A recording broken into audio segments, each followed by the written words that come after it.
안녕하십니까? 오늘도 새벽 기도회에 오신 여러분들을 진심으로 환영합니다. 오늘 말씀의 제목은 하나님을 두려워하는 신앙, 하나님을 두려워하는 신앙이라는 제목으로 하나님 말씀 증거하도록 하겠습니다. 본문의 말씀 디모데전서 5장 21절부터 있는 말씀을 함께 읽도록 하겠습니다. 하나님과 그리스도 예수와 택하심을 받은 천사들 앞에서 내가 엄히 명하노니 너는 편견이 없이 이것들을 지켜 아무 일도 불공평하게 하지 말며 아무에게나 경솔히 안수하지 말고 다른 사람의 죄에 간섭하지 말며 내 자신을 지켜 정결하게 하라. 함께 찬미하도록 하겠습니다.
본문에는 나의 삶에 개입하시며 심판 자리에 함께 있는 세 존재를 이야기하고 있습니다.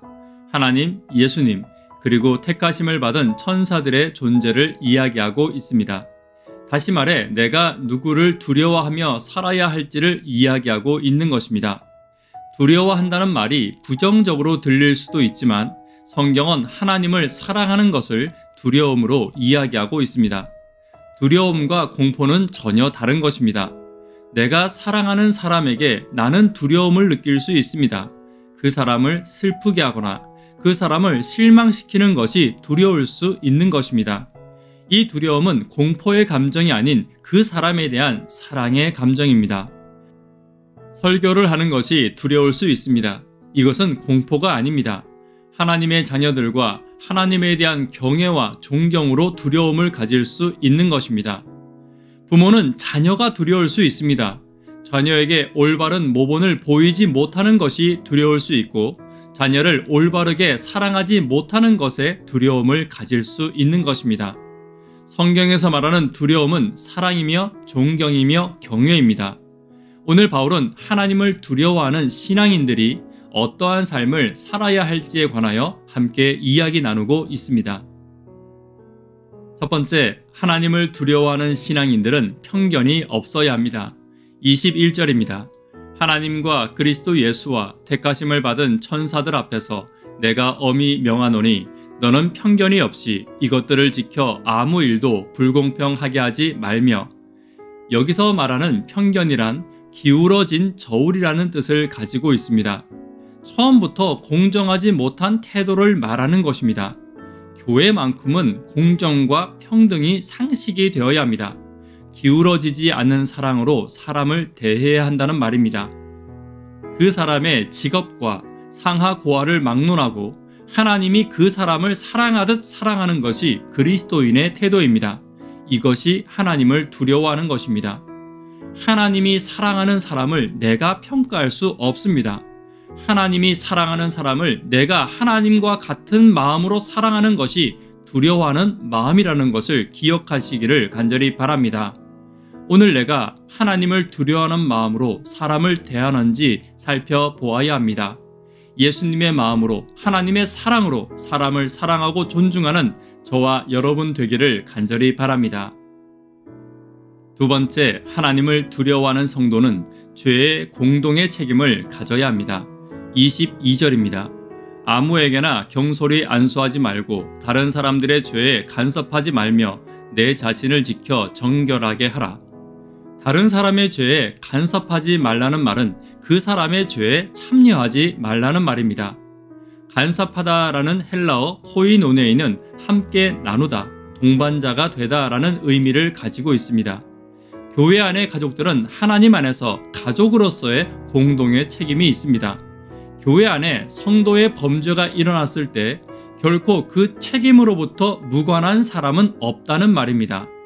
가족 안에 하나의 지체로서의 공동의 책임이 있는 것입니다. 그리고 그것보다 더 중요한 것은 결코 그 죄에 함께 동참하는 일이 없어야 함을 권면하고 있는 것입니다. 그 죄라는 것이 작은 다툼일 수도 있고 교인들 간의 재정적인 문제일 수도 있습니다. 또 마음이 상하는 일이 있을 수도 있지만 그곳에 참여하는 것이 아니라 그 일을 함께 해결해 나가는 것이 하나님의 가족들의 태도입니다. 또 교회 안에 분쟁과 분파의 문제가 있다면 결코 그곳에 휩쓸려서는 안 된다는 것을 말하고 있는 것입니다. 이것이 하나님이 이처럼 사랑하시는 교회를 하나님과 함께 사랑하는 것이고 하나님을 두려워하는 일이라는 것을 잊지 않게 되시기를 간절히 바랍니다. 세 번째는 나를 정결하게 지켜야 합니다.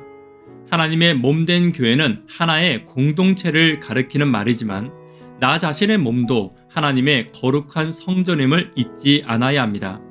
영적으로나 육적으로나 나를 건강하게 하고 하나님의 아름다운 성전으로 나를 보존시키고 나의 영혼을 지키는 것은 매우 중요한 일입니다. 외적인 건강함을 위해 삶을 절제하는 것이 필요합니다. 내적인 아름다움을 위해 품성을 개발하는 것이 필요한 것입니다. 또한 영적인 성숙을 위해 끊임없이 말씀과 기도로 나를 연단하며 지혜와 지식에 충만하기 위해 성령을 간구해야 합니다. 이것이 하나님이 맡기신 육신과 이 땅에서의 몸된 성전을 돌보는 것입니다. 그리고 사람들이 건물인 교회를 바라보며 하나님을 바라보듯이 주의 몸된 교회인 나를 바라보며 하나님을 바라볼 수 있어야 하는 것입니다. 이것이 하나님을 진실되게 사랑하는 것이고 하나님을 두려워하는 것입니다. 말씀에 결론 맺도록 하겠습니다. 하나님을 두려워하는 신앙이란 어떤 신앙입니까? 편견 없는 신앙을 가져야 합니다. 죄는 공동의 책임이 있으며 죄에 휩싸여서는 안 됩니다. 나를 바라보며 하나님을 바라볼 수 있는 품성과 지혜와 절제의 모습을 가지게 되시는 저와 여러분 되기를 간절히 바랍니다. 기도 제목 함께 나누도록 하겠습니다. 구도자들을 위하여 또 하루 10분 하나님과 동역하기를 위하여 기도 부탁드립니다. 교회의 청년, 학생, 어린이들을 위해서 기도 부탁드립니다. 하나님을 두려워하며 경외하며 나를 통해 하나님의 사랑을 드러내는 내가 되기를 위해서 기도 부탁드립니다. 이 시간 개인적으로 기도하시고 새벽 기도회를 마치도록 하겠습니다. 감사합니다.